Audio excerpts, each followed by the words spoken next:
بسم اللہ الرحمن الرحیم۔ السلام علیکم ورحمۃ اللہ وبرکاتہ۔ حضرت نبی کریم صلی اللہ علیہ وسلم کی روایت مذکور ہے، جس کے لیے دعا کا دروازہ کھل گیا اس کے لیے خیر اور نیکیوں کے دروازے کھل گئے۔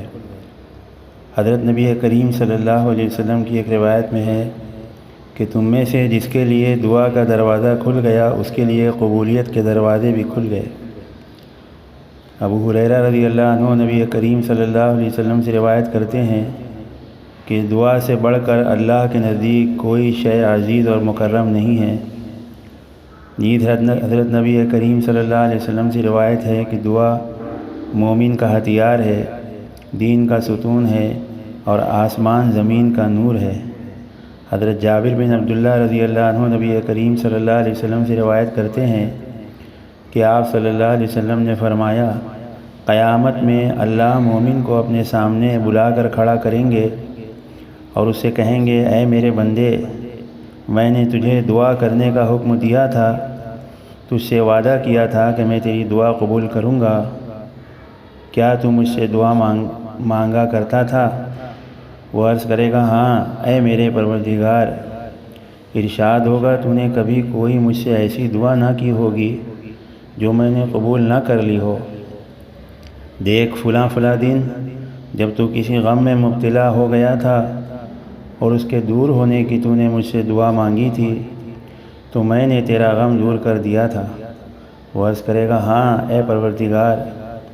ارشاد ہوگا، ہم نے تیری مراد جلدی کر کے دنیا ہی میں تجھے دے دی تھی، اور فلاں دن تو نے کسی غم کے دور ہونے کی دعا کی تھی اور تیرا غم دور نہ ہوا تھا۔ وہ عرض کرے گا، ہاں اے پروردگار۔ ارشاد ہوگا، فلاں چیز تیرے لیے اس کے عوض ہم نے ذخیرہ کر رکھی ہیں۔ حضرت نبی کریم صلی اللہ علیہ وسلم نے فرمایا، اللہ تعالیٰ کوئی ایسی دعا نہیں چھوڑتے جو بندہ نے اس سے مانگی ہو اور قبول نہ ہو، مگر یا تو جلدی کر کے اسے دنیا ہی میں پورا کر دیتا ہے یا اس کے عوض آخرت میں اللہ تعالیٰ اس کے لیے بہت سا انعام اور اکرام اور جنت کے محلات دیتے ہیں۔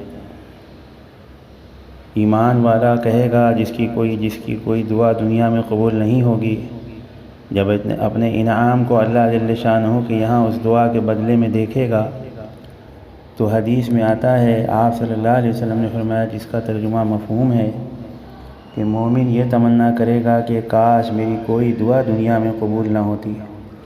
ابو درداء رضی اللہ عنہ سے نبی کریم صلی اللہ علیہ وسلم سے روایت ہے کہ اپنے بھائی کے لیے کسی شخص کا پیٹھ پیچھے دعا کرنا 70 مقبول دعاؤں کے برابر ہوتا ہے۔ اللہ تعالیٰ اس پر ایک فرشتے کو مقرر کر دیتے ہیں جو کہتا ہے آمین، یعنی جب مسلمان دوسروں کے لیے دعا کرتا ہے تو اس کے پیچھے ایک فرشتہ اللہ مقرر کر دیتے ہیں، وہ کہتا ہے آمین آمین، اور تیرے لیے بھی ایسا ہی ہو، تیرے لیے بھی ایسا ہی ہو۔ اللہ تعالیٰ جو تو دوسروں کے لیے مانگتا ہے اللہ تجھے پہلے دے دیں،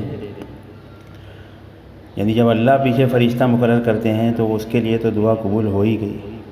حضرت نبی کریم صلی اللہ علیہ وسلم سے روایت ہے کہ کسی غائب کے لیے دعا کرنا، یعنی کوئی مسلمان جب کسی دوسرے مسلمان کے لیے جو وہاں حاضر نہیں ہے اس کے لیے دعا سب سے جلد قبول ہوتی ہے۔ اس کو ابو داؤد اور ترمذی نے روایت کیا ہے۔ حضرت نبی کریم صلی اللہ علیہ وسلم نے فرمایا کہ 3 دعائیں ہیں جو قبول ہوتی ہیں، اس میں ذرا شک نہیں ہے، مسافر کی دعا، مظلوم کی دعا اور والد کی دعا اپنے اولاد کے لیے۔ ایک روایت میں ہے کہ 3 دعائیں ایسی ہیں جن کی نسبت اللہ نے ذمہ لے لیا ہے کہ انہیں ضرور قبول کریں گے اور رد نہیں کریں گے۔ روزہ دار کی دعا یہاں تک کہ افطار کرے، مظلوم کی دعا یہاں تک کہ بدلہ لے لے، اگر وہ بدلہ لے گا تو دعا قبول نہیں ہوگی، مسافر کی دعا یہاں تک کہ اپنے گھر لوٹ آئے۔ حضرت صلی اللہ علیہ وسلم سے روایت ہے کہ والد کی اپنے اولاد کے لیے دعا ایسی ہے جیسے نبی کی دعا اپنی امت کے لیے ہو۔ حضرت صلی اللہ علیہ وسلم سے روایت ہے 2 دعائیں ہیں کہ ان کے اور اللہ کے درمیان کوئی روک نہیں، مظلوم کی دعا اور جو دعا کہ اپنے بھائی کے لیے انسان اس کے پیٹھ پیچھے کرتا ہے۔ حضرت موسیٰ علیہ السلام نے ایک شخص کو بارہا دعا کرتے دیکھا لیکن اس کا سوال پورا نہ ہوا۔ موسیٰ علیہ السلام نے اللہ سے کہا، اے اللہ، اگر آپ اس کی دعا قبول کر لیتے تو بہت اچھا ہوتا۔ اللہ کی طرف سے ارشاد ہوا، وہ بخیل ہے، کنجوس ہے، صرف اپنی نفس کے لیے دعا کرتا ہے۔ موسیٰ علیہ السلام نے اس کو اس کی اطلاع کی، پھر اس نے اپنے اور تمام بنی اسرائیل کے لیے دعا کی، تب اللہ نے اس کی دعا قبول کر لی۔ موسیٰ علیہ السلام ایک بار ایک شخص کو دیکھا کہ وہ گریہ بیداری کر رہا ہے، دعا کر رہا ہے، رو رہا ہے۔ موسیٰ علیہ السلام نے عرض کیا، اے رب، اگر اس کی حاجت میرے قبضے میں ہوتی میں اسے پورا کر دیتا۔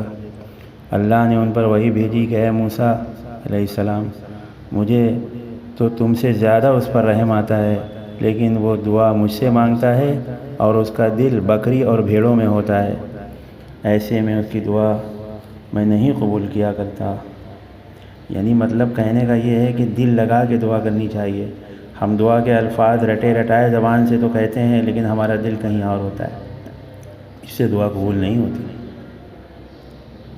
اللہ تعالیٰ فرماتے ہیں، جو دعا مجھ سے کر رہا ہے زبان سے مگر دل غیر سے لگا ہو۔ مطلب یہ ہے کہ آپ نبی کریم صلی اللہ علیہ وسلم نے دعائیں مسنون بہت ساری دعا مانگی ہیں، وہ بھی ہمیں یاد کرنا چاہیے، وہ بھی دعا ہمیں پڑھنی چاہیے۔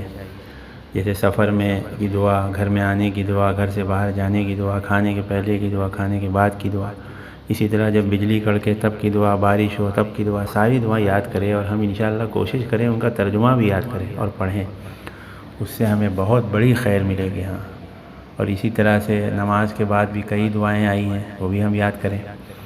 اور یہ ایک مرتبہ ایک صحابی نے، ایک دعا میں بتا رہا ہوں، ایک مرتبہ ایک صحابی نے پوچھا کہ یا رسول اللہ صلی اللہ علیہ وسلم، آپ کی تو بہت ساری دعائیں ہیں، مجھے میری طاقت نہیں ہے کہ میں ساری یاد کروں، لیکن کوئی ایسی دعا بتا دیجئے کہ جو میں پڑھ لوں تو آپ کی ساری دعاؤں کو پڑھنے والا بن جاؤں۔